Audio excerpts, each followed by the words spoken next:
Hello everyone, this is Farm from Tech Gaming Villa. I hope you all are well. Today I'm going to talk about the newly released PlayStation 5 Pro.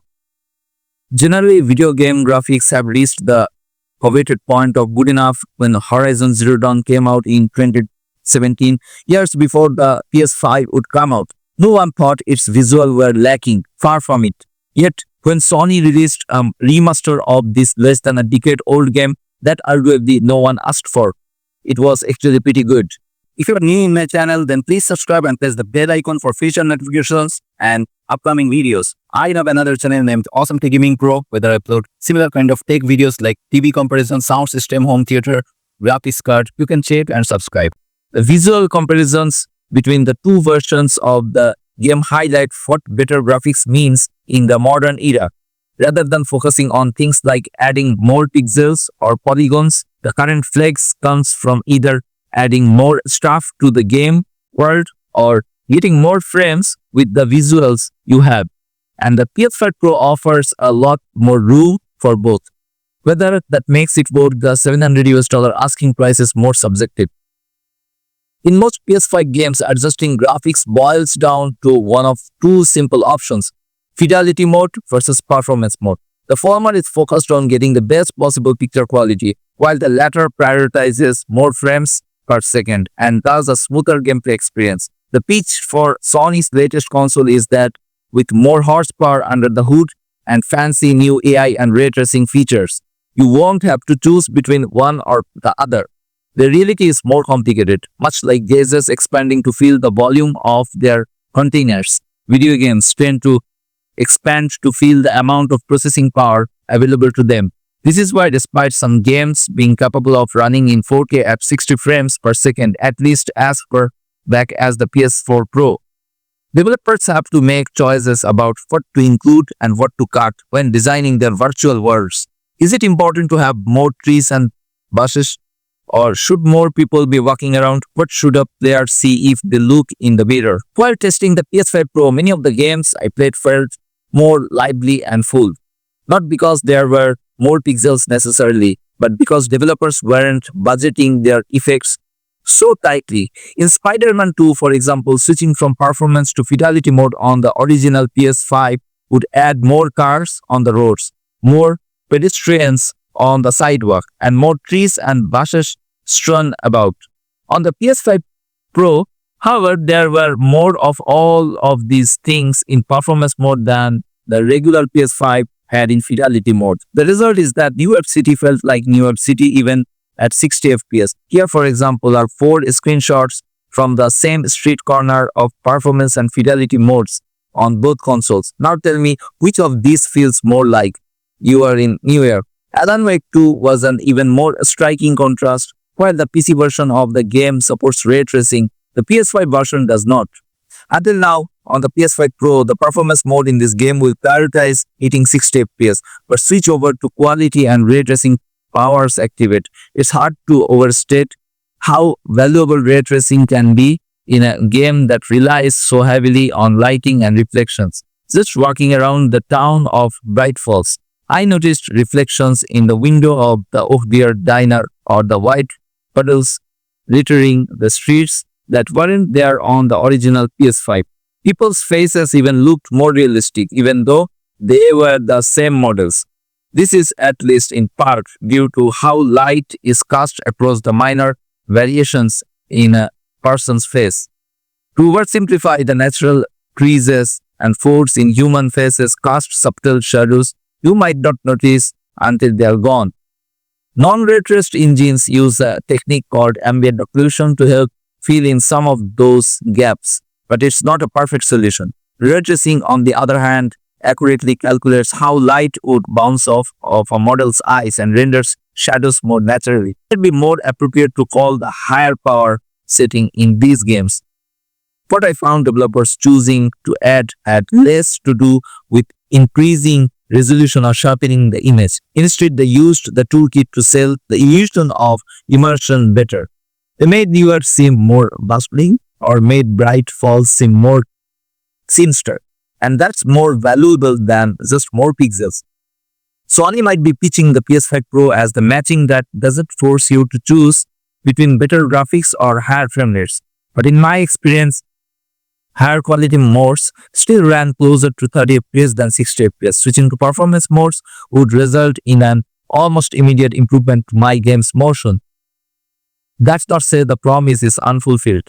Performance mode in all the games I tested was still higher quality than any quality mode on the original PS5. I spent a good chunk of my first weekend with both consoles hooked up to my TV, comparing the same spots in the same games across 4 quality device combinations.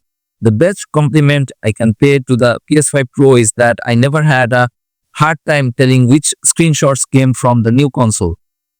Sony has made a big deal out of how its new PlayStation Spectral Super Resolution upscaling technique will help with both image quality and frame rate, because games can render a lower resolution image without sacrificing detail. My nerd brain hears this and assumes it means I will see more artifacts and junk in exchange for smoother frame rates, but to my surprise, it was almost entirely invisible. That clear advantage made me feel more comfortable switching my games to performance mode. I am the kind of person who wants to see games in the best visual quality I can get, but it can also be disorienting to swing through the skyline of New York as Spidey on 30 FPS. On the PS5 Pro, I didn't have to settle. I could get that super smooth motion without making New York City look like it has the same population as Bright Falls. I felt like I could pick which board suited each game best. I still tended to prefer ray tracing in Alan Wake 2 rather than feeling myself constrained against the hardware's limitations. I think that highlights why mid-cycle console refreshers matter at all. In some sense, all hardware limitations are an illusion. Nintendo's Tears of the Kingdom won award after award while running on hardware that was outdated when it first launched in 2017. But consoles provide an element of stasis in a constantly evolving hardware landscape. They give developers a baseline they can reliably target. The only problem with this approach is that other platforms can keep moving forward as consoles age. To the point, Alan Wake 2 supported ray tracing on PC from launch. Mid-cycle refreshes should give consoles a chance to catch up without breaking compatibility or risking the loss of developer interest. From the perspective, the PS5 Pro demonstrates its value and why Sony thinks it can charge $700 for it. Nintendo is expected to announce the successor to the Switch soon, but it's incredibly unlikely that it will be more powerful than any current gen console. Refresh or not, Microsoft hasn't even bothered with a proper mid-cycle refresh. That means the PS5 Pro is the most powerful gaming hardware you can put in your living room. There's nothing you can buy that renders more realistic, vivid, and fully light-in game worlds than the PS5 Pro. You also get 2 terabytes of storage for all your games, but it's a shame Sony doesn't give you the Pro DualSense 8's controller to match the PS5 Pro experience. Instead, you get the same original DualSense controller. Does that mean you need to upgrade if you already have a PS5? Probably not. Especially if you have a nice collection of physical games, because the PS5 Pro doesn't have a disk drive.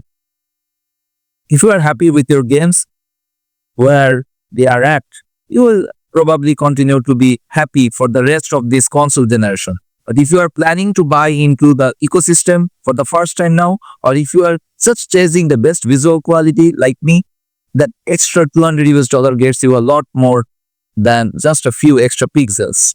You wouldn't need me to tell you the new PS5 Pro on November 7th is the most powerful PlayStation ever made.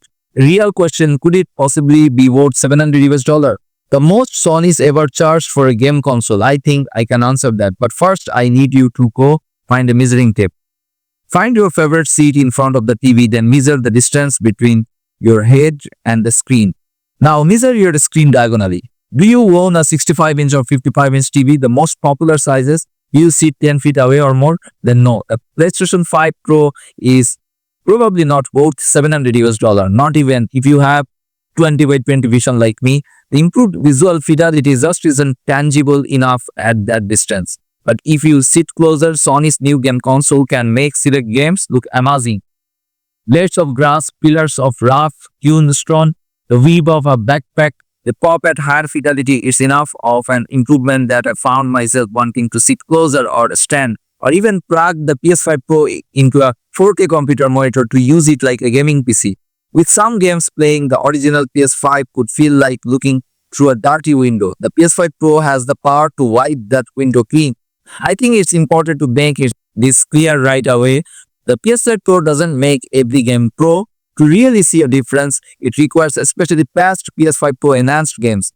Though the always reliable Digital Foundry has seen it can speed up some normal games as well. This is no PS6. Sony has made no suggestion that it will kick off a new console generation or have any exclusive games. It still plays the same PS5 and PS4 titles using the same AMD Gen 2 CPU cores, gets the same software updates, uses the same excellent DualSense gamepad and offers largely the same ports.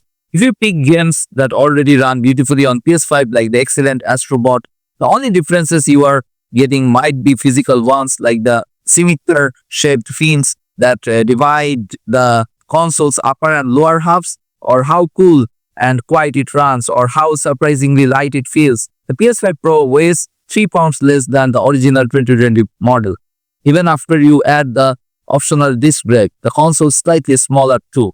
But the PS5 Pro comes with an extra 2GB DDR5 memory, more than double the storage at 2TB, and most importantly, a 62% faster GPU with 16.7 teraflops of raw graphical compute. Add an AI upscaling technique called PlayStation Spectral Super Resolution (PSSR), and it's easily the most potent home console yet made. So you get two front USB-C ports, but once the slow USB 2.0 variety. PS5 Pro has easy upgrade NVMe SSD expansion slot still exists. The PS5 Pro has Wi-Fi 7, though I wasn't able to test that. Remote play isn't necessarily enhanced, but it feels improved just by virtue of better resolution in PS5 Pro performance modes. It runs cool enough that I failed to use it as a foot warmer yesterday. Many PS5 Pro enhanced games have targeted rather than fixed frame rates and playing to run slightly faster on variable refresh rate screens. The PS5 Pro can run non-enhanced games faster too if they have unlocked frames. Some PS5 Pro enhanced games have 120 Hz modes, potentially with lower latency. I haven't effectively tested this yet. Ray tracing aside, the Pro feels slightly weaker than my 5800X or NVIDIA 3060 Ti gaming PC in early tests. I can run Alan Wake 2 there with better textures and more detail. What that actually means for games is up to each studio to some degree, but in practice, many developers are boasting that you no longer need to choose between smoothness and fidelity. You can have your cake and eat it too with 4K-like graphics at 60 frames per second. So finally, I want to say the kind of person who should buy a PS5 Pro is the kind of person who doesn't want to muck around. They will want the best console gaming experience money can buy, a large OLED display to go with it, and a plan to park themselves real close to that screen. So what's your thought about this newly released PS5 Pro? Please write in the comments below. That's it from now.